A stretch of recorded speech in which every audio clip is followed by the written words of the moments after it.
So life style changes, life style disease அப்படின்னா என்னதுங்க sir? வாழ்க்கை முறை மாற்றங்கள் தமிழில் நாங்கள் சொல்கிறோம்.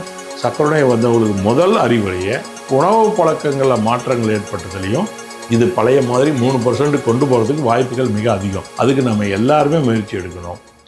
சார், இப்போது சமீப காலத்தில் நிறைய பேர் இந்த லைஃப் ஸ்டைல் டிசீஸை பற்றி கேள்விப்படுறாங்க. அதே மாதிரி இந்த லைஃப் ஸ்டைல் சேஞ்சஸை பற்றி நிறைய பேர் பேசிகிட்டு இருக்காங்க. So life style changes, life style disease அப்படின்னா என்னதுங்க சார்? வணக்கம்.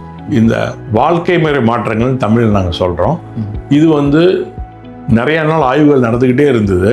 இதை மக்களுக்கு இதை பற்றி புரிதலும் இதை எப்படி கொண்டு போகிறதுங்கிறதுக்கு பல வருஷங்கள் ஆய்வுகள், இதை பற்றி ஆரோக்கியமான விவாதங்கள்லாம் பல இடத்துல கான்ஃபரன்ஸில், சயின்டிஃபிக் மீட்டிங்கில், டாக்டர்ஸ்குள்ளே பண்ணிட்டு உலக சுகாதார நிறுவனமும், அமெரிக்கன் டயபெட்டிஸ் அசோசியேஷன், நம்ம ICMR இவங்கெல்லாம் என்ன பண்ணாங்கன்னா வாழ்க்கை முறை மாற்றங்கள் ரொம்ப முக்கியம். இந்த வாழ்க்கை முறையை நம்ம கடைபிடிக்கிறதுல மாற்றங்கள் ஏற்பட்டதுலையும் உணவு பழக்கங்களில் மாற்றங்கள் ஏற்பட்டதுலையும் கொஞ்சம் கொஞ்சமாக இந்த தொற்று இல்லாமல், கிருமி தாக்குதல் இல்லாமல் சில நோய்கள் ஸ்லோவாக வர ஆரம்பிச்சுது. அதில் மிக மிக முக்கியம் மாரடைப்பு, 2வது சர்க்கரை நோய்.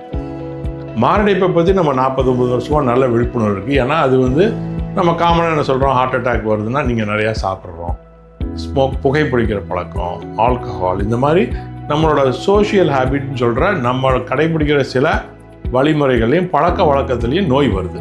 1990 பார்த்தீங்கன்னா முதல் 10 வியாதிகள் டைஃபாய்டு முதல்ல, நிமோனியா 3வது, 10வது டயபெட்டிஸ் இருந்தது.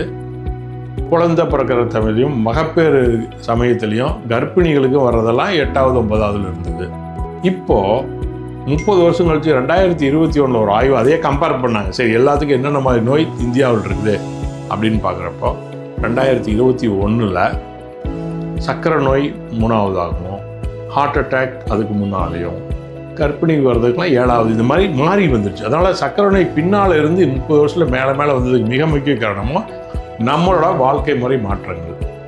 அதனால தான் நீங்கள் சர்க்கரை நோய் ட்ரீட்மெண்ட் எடுக்கக்குள்ளேயும் டயபெட்டிஸ் மேனேஜ்மெண்ட் உலகம் பூராவுமே சர்க்கரை நோய் வந்தவங்களுக்கு முதல் அறிவுரையை உங்கள் வாழ்க்கை முறையை மாற்றங்கள்னு சொல்கிறது தான்.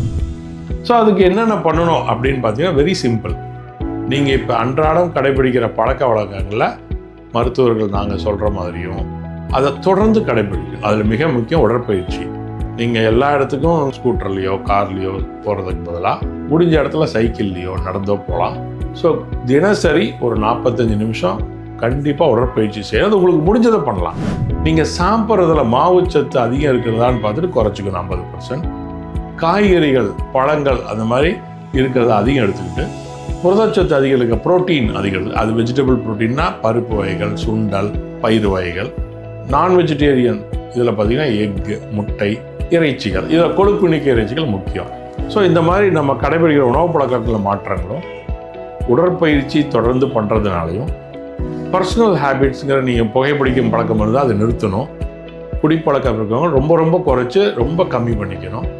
மனசில் இருக்க ஸ்ட்ரெஸ்ஸை குறைக்கணும். இந்த 3ம் கடைபிடிக்கிறப்போ அதிக அளவில் இப்போ 15% சமீப காலத்தில் இருக்க ஆய்வுகள் எல்லாம் சொல்கிறது சர்க்கரை நோய் இருக்குது அப்படின்னு.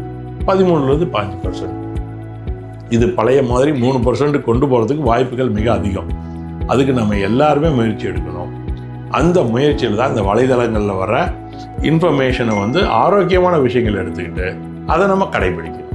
நன்றி, வணக்கம்.